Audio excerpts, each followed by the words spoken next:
Congrats on being at D23 Expo. Is this your first time here? This is my first time here. And you're here headlining a pretty major project for Disney Plus. Yeah. You are the center of American-born Chinese. I am. Now, what does this feel like, getting to basically unveil this to the world, since not a lot of people have seen anything from it yet? I mean, I'm very happy. I'm so happy about this show and what we were able to do. Working on it was the time of my life, and I'm excited for people to see it. What was your favorite part about this experience so far on American-born Chinese? I mean, it was just getting to work with. I had, if I had a bingo board of like my influences, of Asian Americans in the industry, I got to work with pretty much.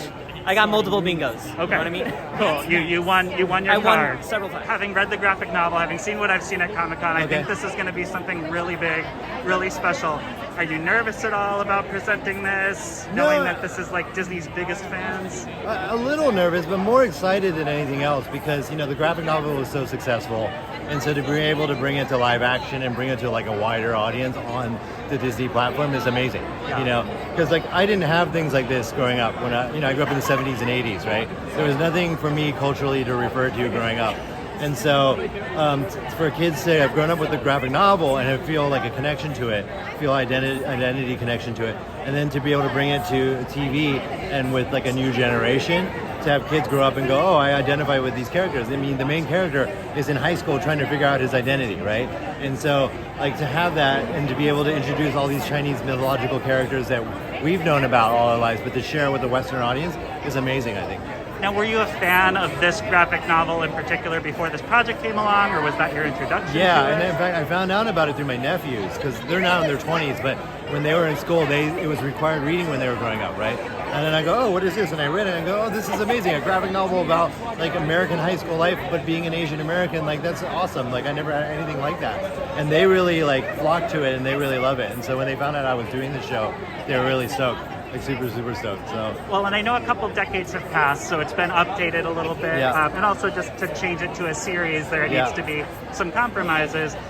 Do you feel like this is going to be really poignant and relevant to today's kids and teens? Yeah, I think so. I think they did. First of all, they did a really great adaptation, because the graphic novel is a little strange with 3 different storylines, but they were able to get all 3 of them and integrate them into one, which was not an easy task to do. But Kelvin and Charles Yu, the 2 brothers working on this, were able to do it really well.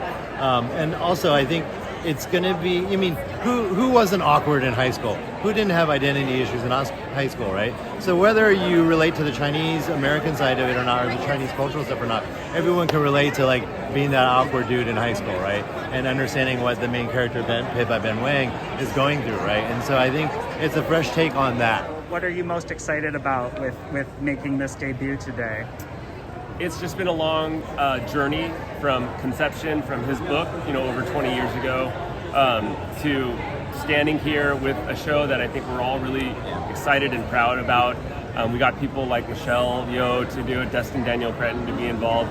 And so piece by piece, I mean, now we're dealing with music and orchestras, and at every stage it just gets that much more thrilling. And so I can't wait to just unleash it, and hopefully, people tune in and connect with it, because I think we've really put our hearts into it.